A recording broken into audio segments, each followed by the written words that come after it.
Welcome back to the show. You're watching another episode of Empathy is Money. I'm your host, Namdi. And if you came here to learn what's the news on crypto, all things Bitcoin, blockchain, Web3, Metaverse, you've come to the right place. Let's dive right in. I hope you're having a wonderful day. So, as usual, I'm gonna just let's quickly go through the market. What's the market looking like? The market's been low, been pretty, been down for a while. I mean, past couple of months we've gone through some severe bear market. Top 10 Bitcoin currently at $23,250, and that's on a 24-hour time frame, an increase of 1.4%. Ethereum runner up at $1,659, and that's 2.2% up in the past 24 hours. I'm going to talk more about Ethereum. You wanna stay tuned for that. BNB, Binance Coin, $289, up 3.6%. XRP, 0.9%, and that's at 37 cents. Cardano, 50 cents, up 0.7%. Solana, $41.98. That's up 2.1% in the past 24 hours. Polkadot rounding up the top 10 at $8, and that's down 0.7%. Hey, we saw a slight uptick in the market and bearing, starting, and that fueled a lot of speculation, a lot of conversation whether we've reached the bottom. Did we see the bottom? Are we back on an uptrend? It's hard to tell. And the reason is primarily because of external factors, not so much the fundamentals when it comes to crypto. Fundamentals are still there. Bitcoin is still one of the most powerful computers ever known to man. And it's held its value as a store of wealth, a hedge against inflation. It's anti-inflationary. And that has not changed over the past 10 years. And we're starting to see a significant move into the crypto space by the larger mainstream market. So, where are we going from here? Have we reached the bottom? Is this signaling better days?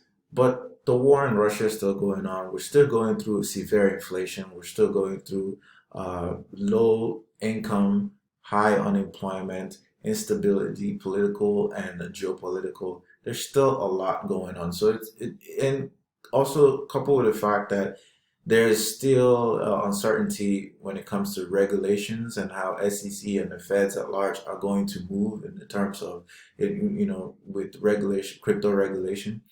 But I'm going to tell you something. There's a lot to be excited for. Let's go right into Ethereum. What's going on with Ethereum? The news around Ethereum is that we're expecting an upgrade to the blockchain, what is now is known as the merge. Recently, and what's going to happen with the merge is that we're going to see Ethereum move from a proof of work to a proof of stake mechanism. And that's supposed to actually reduce the amount of energy consumption required to mint new Ethereum tokens. But a lot of us, including me, were hoping that this new upgrade will not only improve the speed and the frequency and the scalability of the network, but it will also reduce gas fees, which affects most small-time retailers. But it's not going to do that. According to Vitalik, in a few of the interviews that I've been fortunate to listen to, he basically said that it's not going to affect the gas prices, and also he thinks that the Ethereum current price action is reflective of the news around the merge and the upgrade. So it's priced in. And you can see that at least within the past week, Ethereum has exploded from its lows. I saw it hit a bottom, what I now consider a bottom of, was it $880, I believe? it got down to 3 digits, and we haven't seen that in probably 2 years or so. So it was really refreshing to see it hit that price, and some people were made a quick move to um, buy the bottom, or buy when these prices go this low. It's They're basically on sale. It's a buying opportunity, and if you were paying attention, you made the move. I certainly made the move as well. So Vitalik is saying, hey, look, it's priced in, and currently Ethereum price is around $1,600, and that's double from where it was a week ago. All right, so a couple of weeks ago.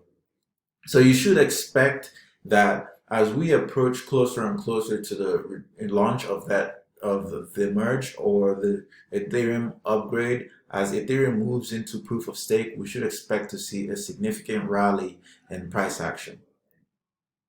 If you are optimistic and you believe in the value that the Ethereum blockchain provides in the ecosystem, whether it comes to DeFi or in terms of NFTs, Ethereum is a pivotal. Not only is it the second top cryptocurrency by market cap, the top two, it's also foundation and fabric of a lot of decentralized applications, and it just pretty much gives you an idea where we're moving when it comes to this space. So let's find out what's going on. What's on the news?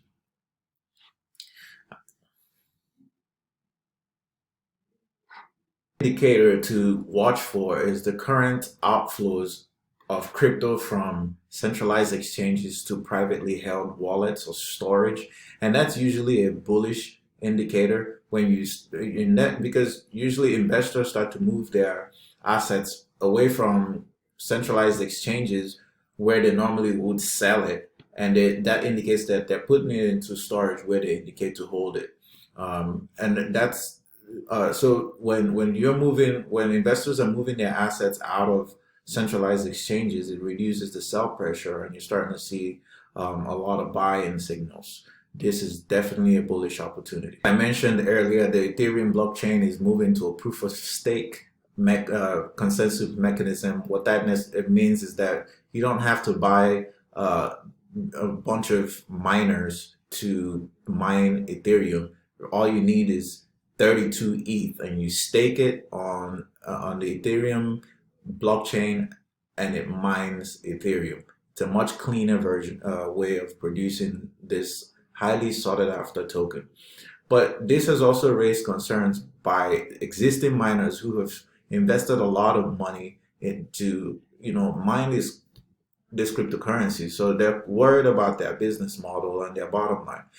So you're starting to see some of them invest, especially a prominent Chinese miner invested a lot of money into Ethereum Classic, which is the original Ethereum, to protect their bottom line, because they're thinking, well, we're just going to continue the proof of work model that we've been doing, because we don't know how this proof of stake is going to pan out, if it's actually going to work out in everyone's favor. The current crypto market downturn hit a lot of people really hard, including me, because I never expected a firm like Celsius to file bankruptcy, or even Voyager. I had crypto assets locked away in Celsius, earning me some pretty penny, and I thought, okay, this is gonna be how it's gonna be. I'm just gonna be putting in some more, buying and putting it more into Celsius, but I was wrong.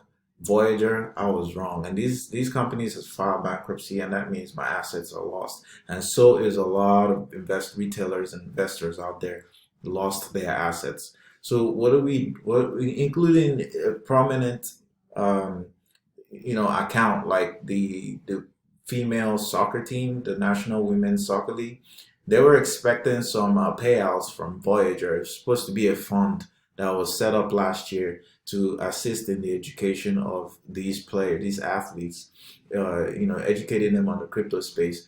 But with Voyager filing bankruptcy, they're not getting that either.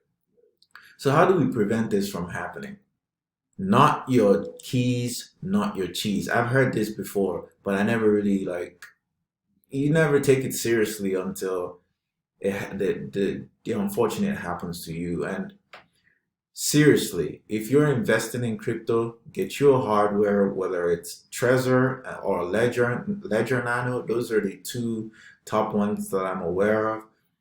Get your hands on one of them and transfer your assets there, because when these centralized companies go belly up, they go belly up with your assets, and it really sucks. It's on but that's just the way it is. I'm gonna wrap up today's episode with some really chilling news. A man was recently arrested for plotting to kill his wife. He was trying to hire a hitman using Bitcoin, and unknown to him, he was hiring the feds, and then he got nabbed because he's stupid, and you shouldn't be trying to commit murder using crypto. That's not the purpose of it. Crypto is supposed to save lives. It's supposed to give us back our independence. Anyway, our financial independence, that is. But this guy, look, you know, he's an exception, okay? The larger purpose of Bitcoin is to be a hedge against inflation, is to be a digital store of value, and it's done that job very well. When you look at what it's done in the developing world and providing them an opportunity or an access to be able to exchange value across borders globally without any middleman, without excessive fees, without excessive wait times. Bitcoin is a savior for a lot of people, and I want us to focus on the positive part of it.